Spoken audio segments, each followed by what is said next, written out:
The kids are asleep. I was asleep 5 minutes ago. The adult beverages are poured, and there's usually a line after this, but I just woke up. Welcome to New Dad Gaming, show about fatherhood, gaming, and new fathers figuring out their gaming lives. My name is Trevor, and I have a 7-month-old. My name's Gavin. I have a 5-month-old. My name's Jeff, a almost 3-year-old and a 5.5-year-old. 2016. We did it. We survived. Woo! It feels different, doesn't it? It's just a whole new year. I'm still at that stage where writing down dates, I'm still forgetting. Muscle memory is making me put a 5 instead of a 6. The good thing is the 5 so easily becomes a 6. Like one extra Yeah. little line, and you're covered. It's just a sad-looking 6. Yeah. Still works. Like 4 to 5 was a rough transition. There ain't no saving that. Like Yeah. new piece of paper. Yeah. The gentlemen, though, happy New Year. We Happy haven't New Year. spoken since Christmas. The quick recap: how was the holidays, both from a family perspective and a gaming perspective, for you both? It was good. It was busy. Lots of a little bit of travel, a little bit of hosting. All in all, it was a nice experience. It was fun to be able to host this year. My wife and I hosted for my parents. We traveled to see her parents, and it was our baby's first Christmas, so that was pretty fun. She got spoiled. We've managed to find places for all of the wonderful gifts in our modest little apartment, and yeah, as far as gaming goes, got a little bit in here and there. I started playing The Order. That's been fun. It's like a very much what the reviews were saying, a very interactive movie, but it's As far as very I gritty. understand, you should be finished it pretty soon too. So Yeah, Oh, realistically, yes, but not nowhere as close. No, it's fun, but it is very like it's more of uh, it's almost like you're exploring the game engine as much as you are playing the game. Like you're just appreciating the detail in the environment. If you're looking for something that's very interactive and responsive to your interaction with that world, it's not really giving a lot of that. But if you like walking around environments and admiring light cascading over like mahogany, then yeah, this you're gonna dig it. I think it's definitely a graphics nerd game. Like if you're really into seeing how games are progressing in regards to lighting and texturing and stuff like that, it's definitely really nice to observe. it does look amazing. I've Yeah, seen. it's stunning, absolutely stunning. It doesn't really do much innovation wise in the gameplay mechanics. Narratively, it's kind of fun. It's the steampunk kind of Knights of the Round Table fighting werewolves, so that's kind of wacky and kind of neat. But yeah, so yeah, no, it's I've been digging it, but I've also been going back to Fallout and a little bit of Just Cause here and there. Nice. That's about all of it, I guess. Yeah. nice. How about yourself, Jeff? How was the holidays, gaming, and Ah, family? the holidays with a almost 3-year-old and a 5-year-old are terrible. No, just kidding. I was glad that they went back to school and daycare.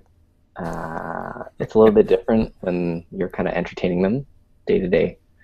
So, So, so the kids have an advent calendar that counts down to Christmas. Jeff has oh a God. holidays over advent calendar where it's just like, all right, it begins. Just 12 days and we're back.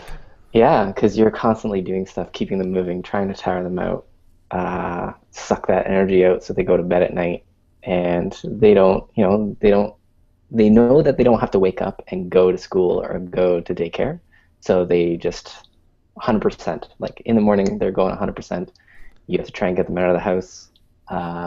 It's tiring. So, when you grew up and you thought winter break was like the longest thing ever, it's the longest thing ever, just on the parent side. So it's fun. Like they had a great Christmas. Santa brought them what they asked for. It was all Paw Patrol stuff. Paw Patrol. You guys will get there. And then I really just try to spend my night hours playing Witcher 3, trying to dig my teeth into my claws into that, I guess, Yeah. and go through that. So yeah, That that's about it. was I've heard Yes. nothing but stellar things about it. It's definitely one I want to pick up. Um, I'm in the middle of a couple of pretty big projects, so I haven't had a lot of time for gaming, but I'm going to take Yeah. some time off once these things conclude, and actually spend time just hanging out with my daughter and gaming when she's napping, and Yeah. that should be a fun little bit of time to get caught up on some games. And I think Witcher is going to be one of the few that I'm going to add to the stack of games I'm meaning to play. Yeah, it seems pretty deep. It just feels like there's gonna be a bit of fatigue though if you're coming from Fallout, huge, massive open world, lots of depth, and then you go into Witcher 3, huge, massive game, lots of depth. Just You'd be lost, Trevor. You'd be like, oh God, so many question marks on the map. oh geez, yeah. So, You so have many to make people to a coffee save. for a unicorn. Yes, exactly. You really got to make sure the kids are in bed for that. Yeah, Yeah. Or we'll the do it when they're young, right? oh, that's right. They want to understand it. I have no idea. That's part too. Is like that's like their understanding of how sex works. It's like, well, when a man loves a woman, they find a unicorn. And yeah, magic happens, literally. So he's like Magic. 16. He's like, girl, I want to make this happen for our first time, but I don't have a unicorn. I'm sorry, we can't go all the way. I'm sorry. Feels like a 70s love ballad that went something along those lines, but I could be wrong. I think there's likely any mash any words together. There's likely a 70s love ballad for that scenario. Um, When a man loves a woman, he finds a unicorn. I think it exists. I think yeah, for myself with it was an interesting kind of gaming thing because I by happenstance I got back a old piece of hardware I'd lent out. It's this old gaming it's this mini gaming laptop. Alienware launched it. It was like an M11X. It's this really tiny 11-inch gaming laptop, and it has a decent amount of power for the time. Like now it's definitely underpowered, like it wouldn't run Fallout for instance. Um, so I decided, you know what, I'll take this to my parents. I was going to my parents for a week and a bit during the holidays and had a limited selection of games that this thing could play. And I'm like, all right, well, now from this selection, what would I want to play? I ended up putting on a game that I loved on the Xbox 360 called um, Demon Forge, or oh no, I'm gonna ruin it. Like Jeff, Quick, Google. yeah, What's it about? no, it's literally just one man and an elf, and you're running through dungeons, saving something. Like it, one is a what would you call it? A rogue type. The other one is an archer, elven archer. It might be demon. Oh, Forge. Wasn't Is it it, Demon's Forge or something like that? Yeah, yeah, I think I I remember that uh, one. we are literally going on to Google right now. do not remember that one. You guys, I could have sworn we played it. Yeah, I remember that one. Like the guy was kind of like this tank Yeah. character. Yeah, yeah, yeah. Okay, hold on. Make sure. You guys talking among yourself. I'm gonna be googling this. This is not. I cannot continue until I find this. Is it, oh, is it? Hold on, it might be Hunted Demon Forge. One second. It sounds like a great game. Was it a great game? I don't know. So good that I there. Okay, perfect, perfect interlude. That makes for some great podcasting. Hunted the Demon's Forge. Wow. So the only reason I want to get it right is like, so this game is like numbers of years old. Like but it's such a wonderful game. Like just a solid little well-contained game.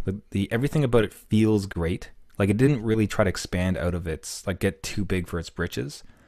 And the right like one of the best things like the writing between the two characters, the male and the female character, usually it's some of the worst writing you'll ever see when you have like a strong female character and a strong male character, like the same zippy one-liners, and especially when they have to interact with each other. But their relationship is so phenomenal. Like it's platonic, but it's zippy. Like they're going back and forth all the time. They're giving each other a hard time. He's a little bit on the dumber side. Like she's battle worn and hardened. A bit cliche in that sense, but still, the writing and the interaction, the way they talk to each other is just so crisp and enjoyable. Like I remember going through the first time and liking it, and the second time I think I'm liking it even better. Wow. And as far as I love archer types in games, and this to this day is my favorite feeling archer mechanic. As far as like grabbing a bow, like aiming something and just shooting at it, like it's just so tight and so crisp. Like I enjoyed it so much when I played it the first time. So having a chance to kind of go through back a second time has been phenomenal. other than that, so well worth the googling because I wanted to get it out there. If you haven't had it, like now, you'd probably be able to pick it up for like $2 on Steam, and I would recommend it. Like it doesn't take long. It's tight. It's a great game, and it's funny. Like the interact literally one of the more mature, well written, simple but not decent amount of depth interaction between a man and a woman as two leads. And Whoa. yeah, honestly, like and With a it's weird. unicorn. No, No unicorn. no unicorn relations involved. A Uh, game that I think was similar to that in regards to just an interesting relationship between a male and female character was that enslaved game, Oh yeah. Odyssey Yeah. to the West. That one was really fun. Plus, it's Andy Serkis, so like, Yeah. of course, it's he's gonna Star lift up Wars. that end of it. But yeah, it was very. I found that one was very fun, and their banter was very playful, and it made their interactions and that sort of asymmetrical relationship in the gameplay mechanics because she was very uh, like there was just certain things that like he would only do like he was mainly the combat and she was used mostly for like puzzle solving. But I thought that that was kind of an interesting sort of relationship between the two of them. Plus, it was just a really fun, unique looking game. It had some really neat design elements to it and really great. And plus, it was based off of like, some interesting mythology too, but with a sort of fun dystopian post-apocalyptic spin on it. So it was pretty cool. And Last of Us, right? The male Last of Us female. too. Yeah, but that relationship was more like That was a where it was like, mother daughter or father daughter kind of. yeah, yeah, exactly. Um, and having that sort of that paternal bond, as opposed to like I guess it wouldn't be a fraternal bond. What's a co-ed fraternal bond? Trevor, Google. Good. You're on That's it. my episode this time. Isn't it just when you just call it paternal? Not when it's fraternal. Like when paternal is like parental, but like fraternal means like a brotherly, like a frat house. Oh, so I thought So you were like a looking for. fraternal bond. So I'm looking for the co-ed version of a fraternal bond. So like it's a platonic brother sister sort of bond, Hmm. especially during like the course of adversity or the course of like triumphing over hardship together, like brothers in arms, but like brothers and sisters in arms, and finding like just a word for that. I don't know. Our users will correct us like 8 ways from Tuesday. I guarantee you will. And I guess that the other, like I'd heard the handling of the Walking Dead interactive game, the relationship between the daughter and the father in that one as well was also incredibly well written. I'd heard, generally Yeah, speaking, like the way they handle the kid in that game apparently was really great. Is it Clementine or something? The yeah, Yeah, I think so. no. And especially her interaction with other adults, like that was really great. So why does that seem they've so well nailed the father or the older person with the child mechanic, but not necessarily the man and the woman mechanic in the dialogue? Hmm. Is it because it can't be distilled so simply in? maybe there's less tropes attached to the relationship between an adult and a child. Like we're so used to narrative tropes with a man and woman interacting, and we're so used to it having to eventually boil down to romance, like whether it's in film or television or you know just any old story. That sense of like, well, they're gonna have to hook up, or why Yeah. else are we following their relationship? But once you get like the that sort of parent-child relationship, that's immediately off the table, and for very good reason. Um, so And it's, instead, you get to boil it down to just strictly their relationship, and their personalities playing off of each other without any interference with people's presumption of a romantic relationship because the age gap and even sometimes the blood relation of those two characters makes it just wrong on too many levels. Yeah, I, the I do think That's it's a my good game assumption. mechanic too, right? So if you did like mother, father, and then daughter or son, whatever, right? Hmm. within the game, you're probably constantly defending them or like, you can't do this, and you're running around and it's part of the game. Whereas if it's more of a relationship one, you kind of just, love and hate and you fight sometimes. You're like, I don't know if that would necessarily work in a game as It a, would be interesting to have like a game where the game is playing. It's like maybe like a multiplayer game where it's all about trying to get the kid to love one parent over the other.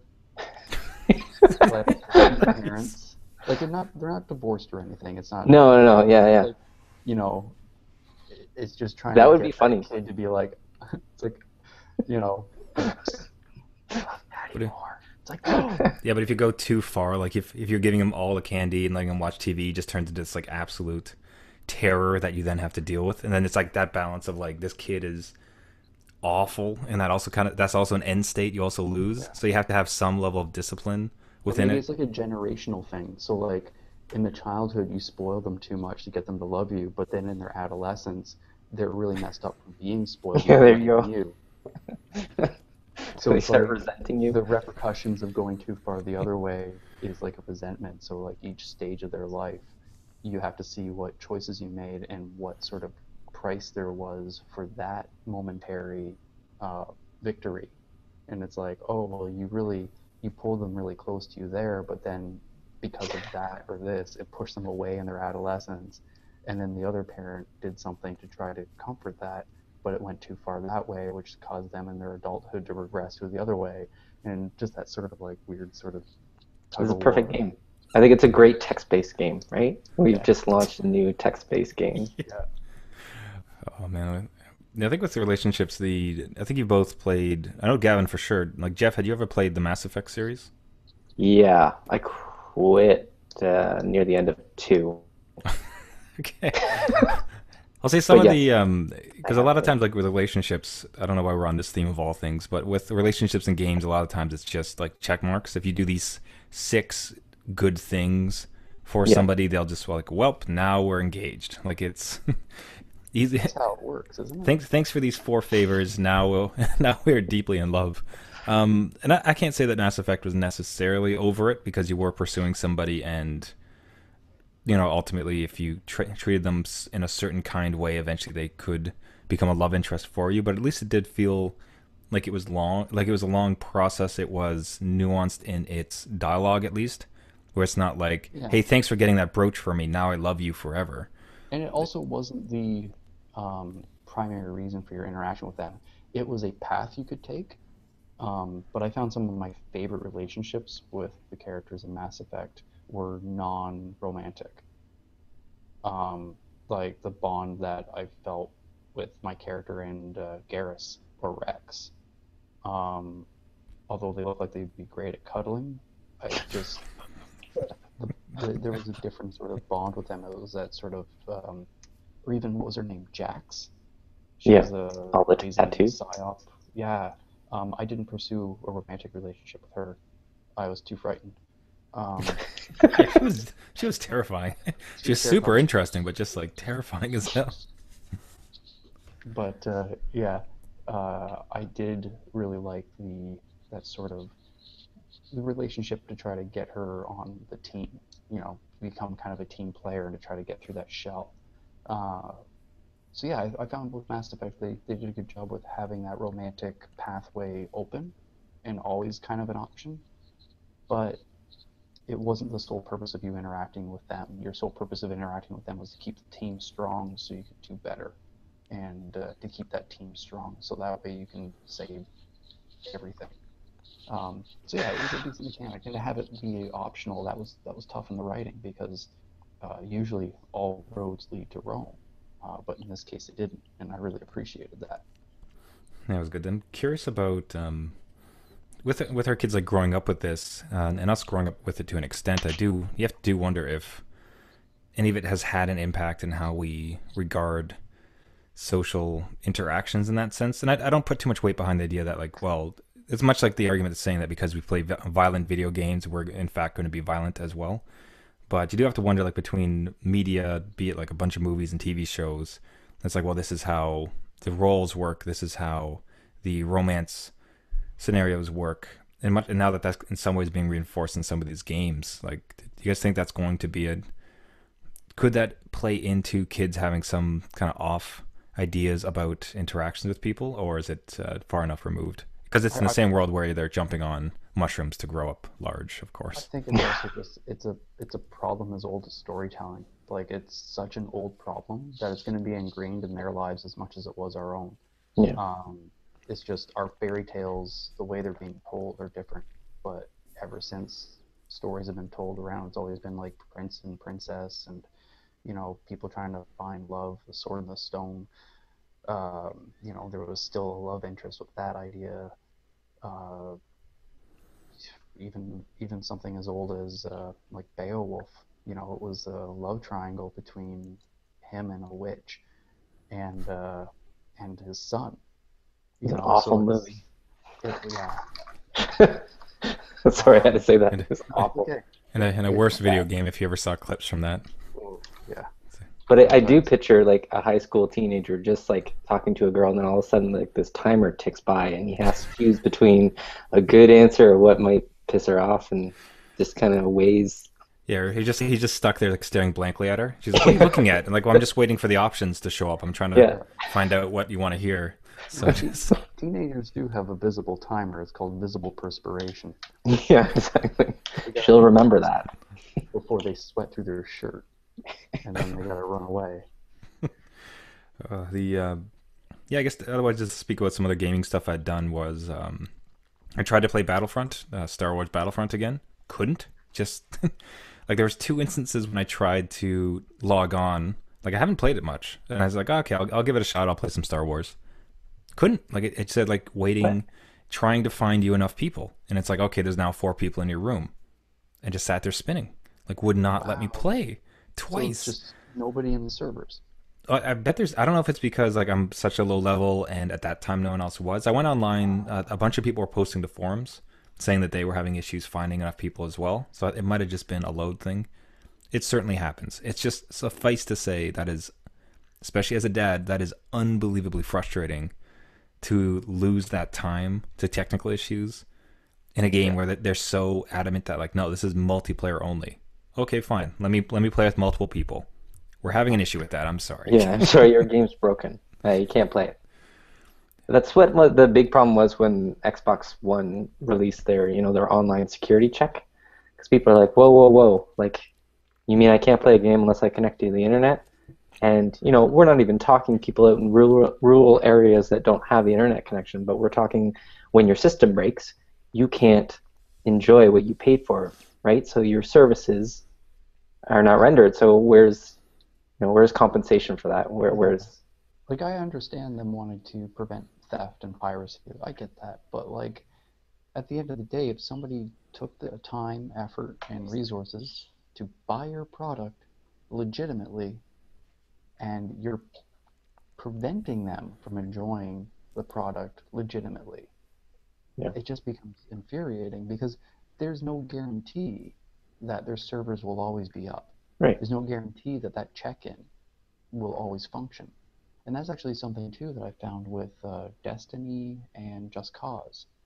Um, I did a quick little test and played them both kind of in like a. Well, actually, I couldn't play Destiny in offline mode because that doesn't exist. Uh, but with Just Cause 3, switching my PS4 to offline mode and then loading it up, my load times increased significantly because I didn't have to check in and ping with a server and check my stats against a bunch of other people, even though I don't care. It still Mhm. checks and compares that data in the background, which takes up processing power, which removes my ability to blow up a bridge. And I don't like those frame rate hits or even just load times because of some back end status checking or verification stuff. It's like I purchase the game, verify it, make me enter a CD key. I don't care. Right. But once I've loaded it, I'm done. Just I don't have to check in with you every single time. I'm not a kid on a sleepover. I don't have to call home every 20 minutes. Like just let me enjoy this thing Yeah. I gave you money for. Yeah. Stop hounding me for verification. Do you guys remember the old books that they used to have with games I love where those. yeah, it's Yeah. go to page 6, Yeah. go to the fourth square. Like what color is that? Yeah. I'm like, I Even went, the instruction booklets, like, what's on page 6, line 2, word 6, and you enter that in, and that was you're so done. great because I that stopped me from playing so many games. Because then like especially the colors, it's like, what color is this? Red. What color is this one? Blue. Color Like is a you just good like, one because you can't I mean, photocopy it, right? So Yeah. no yeah, one's going to pay color photocopies for that yeah. Yeah. back in And the what's day. funny though is that like with the old like would they get like light like color fast ink? Like are they printing these books on really good quality ink and paper? Or like would in like 10 years it Yeah, like transition from like orange to yellow, like it fades in the it's sun or gone. something? And then it's like yellow. No, it's yellow. It really is yellow. It's like, Yeah. no, no, it's orange. Well, it might have been a one day, but my dad left it in the sun and now it's yellow. Or the colorblind kid for that matter. What color is Yeah, this? Ah, yeah. No, my one accessibility, right. my one weakness, color. Or even better, like designers like us, where it's like, well, I'm gonna put that as a off mauve. Yeah, yeah. Yeah, That's what Pantone color. I was literally gonna say mauve. Yeah, nice. Yeah. It's just pretentious enough, but it's fun to say. It's It's just, yeah. mauve. If it was a color, it'd be an old lady knitting. Jeez, it would be. Yeah, no, it's curious because on the one side, I thought like you can log into a sports game and it does a ping home and it updates all of your rosters for you. So Which you it get the late, should. yeah, and that's an amazing connected service. Yeah. The thought that with Rocket League, an excellent fun game, multiplayer only, but like super simple and you can connect them and that's wonderful. And yet somehow, like despite all of these advancements into it, especially when it comes down to a super large, expensive AAA title like Battlefront, like Star Wars Battlefront, like to have that failure is Hmm. so frustrating. In some ways, too, I could almost appreciate it being a failure, and at least they own up to it in the sense that when I log in, it's like, look, server issues, this might not work. But to say, like, come on in, let's play, just press start. And it's like, here we go, any minute now. Any minute now. Any Not minute now. Especially too when the cost of entry was so high with that yeah, game. It's like, give us all this money. Okay, now might work. it might Thanks. work, it might not. And yeah, Cheers. that's why I avoid hopping on board with that stuff too early because I like to wait to see how the dust settles, and it's just, especially as you said, like being a new dad, to like I've even in the past I've had to watch that wheel spin around waiting for a server to reload, and it's like back when I used to even have time, it was infuriating. Yeah. Now that I have such little, like even today, I got to sit down for the first time in like a week and play a bit of Fallout. But before I could do that, I had to update my system, and the system update itself took, not very long. But when you only have so much time to play, and it equates to 25% of your play time, watching loading bars and making sure that just like this is the Oh, the worst. This game sucks. yeah, the Loading upload. bar game sucks. Man, the update. Yeah, I can remember that happening a couple times too, where it's a big, massive update. So it's like a gig. Yeah. It's like, all right, I got 30 minutes quiet time for a game. Downloading 4 gigs of updates. This will take roughly 27 minutes. Yeah. Come on, Quiet man. time. It's definitely quiet time for you. You just sit Yeah, there and It's very meditative. yeah. forced meditation is hardly meditation at all. Hey Gavin, quick one on Fallout. Have any of your missions so far been time sensitive? Like I logged back in for Um, the first time in weeks, and I'd failed like 4 missions. That's amazing. Yeah, it was just hadn't happened yet. I hadn't seen any progression of time, so I don't know what the heck happened. It yeah, reminds I me of think like Metal Gear. the only time sensitive ones that I've run into is like time sensitive in relationship to the game's time, but not time sensitive in the sense of like, oh, well, you took 3 weeks to get back to this game. Like I've had it time sensitive where like I failed to rescue some settlers or something. I don't know. People not knowing how to fend for themselves. So I got notices on that, but that was I thought that they like from what I've read, it's just like how like days pass within the game itself, and if you take too Hmm. many days to go and assist these people, then they're gonna die. Yeah. It must have just been a coincidence then, because like I was logging back on, and I think I tend to notice like some time passes in between when you turn it off and turn it back on. Like I don't know, like it bumps your head like maybe like an hour or something like that, or I some haven't sort of seen anything on that. Like some usually sort of it's coincidence. it could be, Like but no, I haven't like for to the best of my knowledge, when you save and quit the game, the bookmark stays on the page you left it on. The book doesn't keep flipping pages while you're gone. okay. Yes, and we're a little bit tight for time, especially with yourself, Gavin. But I did want to ask about like baby stuff specifically, and how you did on the gift front. I think a big worry myself in going into it was the over exuberance of family members, where they like, here's little Johnny's playhouse, and here's little Johnny's second playhouse, and here's big wheel trucking 1,000-story car mechanism. Go ahead and shove it into your tiny Toronto apartment. Now, fortunately, it very much didn't happen. Like, we only got a couple, I'd say larger things, but in fact, they actually worked out pretty well for us. Did you guys have any issues with, like, as far as like and Jeff, like, Not from too a bad. veteran? So get Gavin. Let me break this down. Sorry. Gavin, first year as a dad, did you have any issues with gifts coming in for your kid, which are well-meaning? Jeff, as a veteran of it, have you had any of the similar issues, and do you now have tips on how to navigate those waters? Gavin, go. It wasn't too bad. I think Okay, any of Jeff, the go. No, I'm kidding. any of the like very generous nature of our family was all stuff that was mostly like clothing and whatnot. Um, and we did get some toys, but a lot of like we had like one giant toy, but it was one we knew was coming. It was kind of one that we had asked for specifically. Um, and yeah, it was pretty good. Any of the situations where certain family got very excited, um, you know, they totally even admitted that it's like, yeah, this is for this year. Really, the following years won't be as uh, spoil kind of thing. Um, and yeah, no, we managed pretty good actually. At the end, when the dust settled and the tree got packed away and all that, we found a home for everything. And so far, everything's getting used too. It's not like we got a bunch of stuff that's just collecting dust.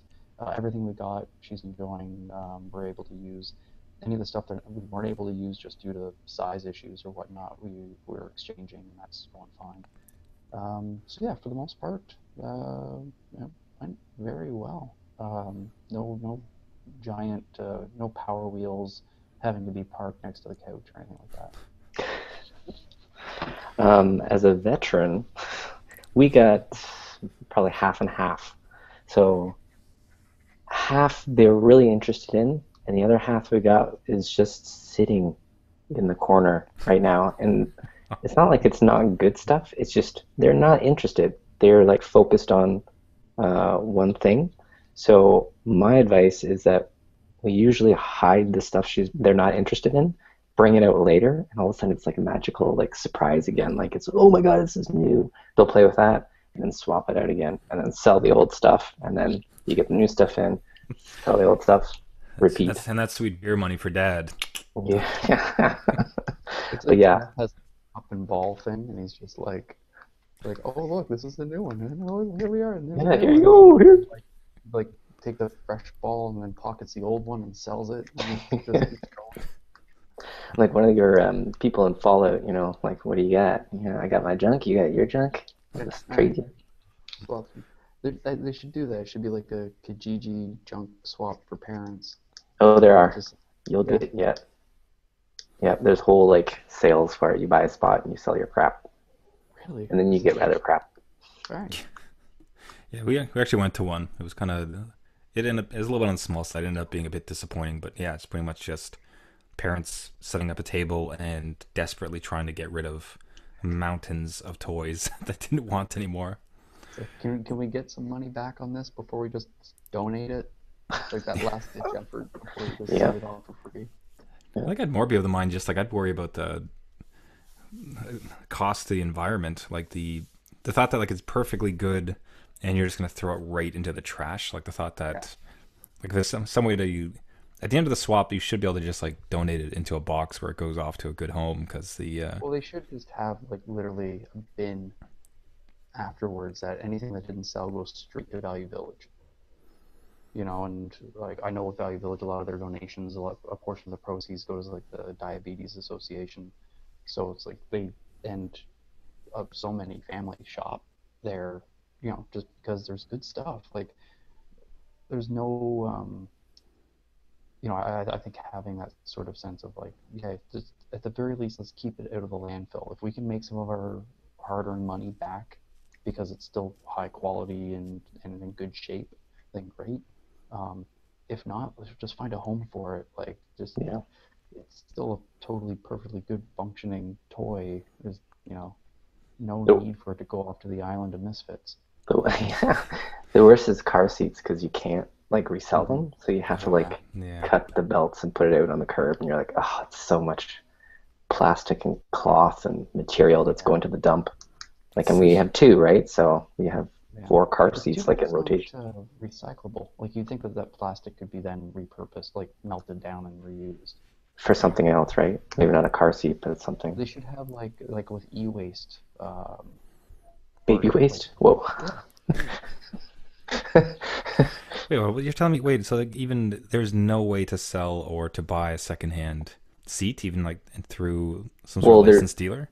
there's well, I don't know if it's legislation, but there's a certain rule in the industry where I think it's like 2 years or something. I'll have to double check that, but it's because it's a safety hazard, right? So if you buy they'll void secondhand, the warranty and yeah, and the sun has been beating down on the plastic, and who knows if it's like if you're in a car accident, like a fender bender, that car seat's gone. Like it's no good. You have to get rid of it. Yeah, So like, and that's a perfectly good car seat. It's just that feels something above might be board. But wrong. yeah, just like the thought that like there's no used sales, especially for something that's only been in. We're about to change ours. And again, it's not. I could care less to try to like make money back on it, but like the thing is great. He's used it now he's 7 months. So the thought that okay, 7 months and this thing is now trash, like just garbage.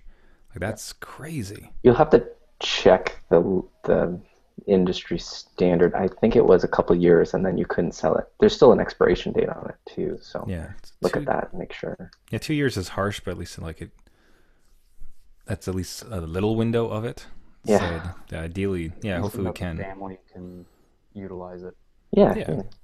I think it's a combination of like the companies want to obviously keep selling the product, but it's also just the plastic will degrade over time, and then it doesn't meet the quality standards anymore that it needs to. And I think it's also insurance companies making sure that legislation is put in place to protect them, so they're not held liable for an injury that could have been prevented had the car seat been in better condition.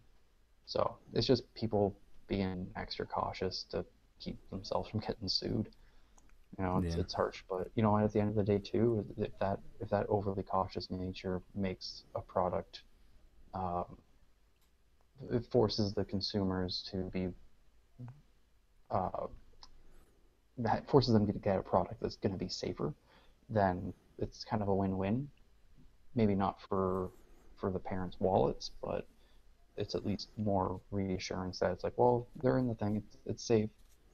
It's like when was it Quebec decided, everybody needs snow tires. It's like, Yeah. yeah, it's kind of a pain in the butt, but at the end of the day, everybody's safer for it. So, you know, All right, guys, I'm gonna call it. I gotta go because my kid's crying.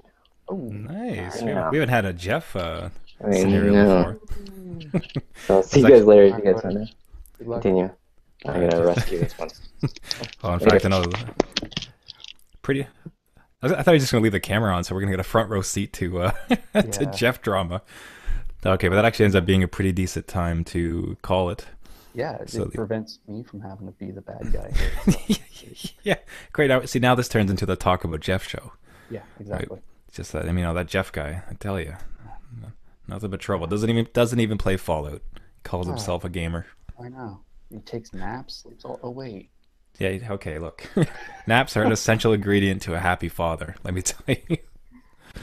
Oh, it's Uh, just no. Like ever since he started sleeping through the night, like he's going down at 6 to 7, and I'm also going down exactly at that time, at least for 1 or 2 hours for a nap, and then I wake oh, up and work. I'm So it's jealous. Yeah, like you're and just like you're just powering through. That's well, that's the impressive. thing is like our baby's sleeping just fine, but it doesn't matter. I just got too much to do. It's just totally just deadline. Even if we didn't have a kid, I'd still be up to my neck in it. But it's fun stuff, so that's all that matters. Yeah. But I'm gonna take this moment to duck out myself Everybody, well, stick around for the the outro at least to help me out. for sure. Everybody, thanks for listening. You can find us at our website at newdadgaming.com. If you have any questions or show topics you'd like us to discuss, please reach out to us. We do this show weekly. You can subscribe to our podcast anywhere fine podcasts are served. Until next week, my name is Trevor, and I have a 7-month-old. My name is Gavin. I have a 5-month-old. My name's Jeff, and I have a bunch of kids. Thanks, Jeff. Have a Cheers. good night, Jeff. Night, Jeff. Bye, Gavin. Bye, everyone.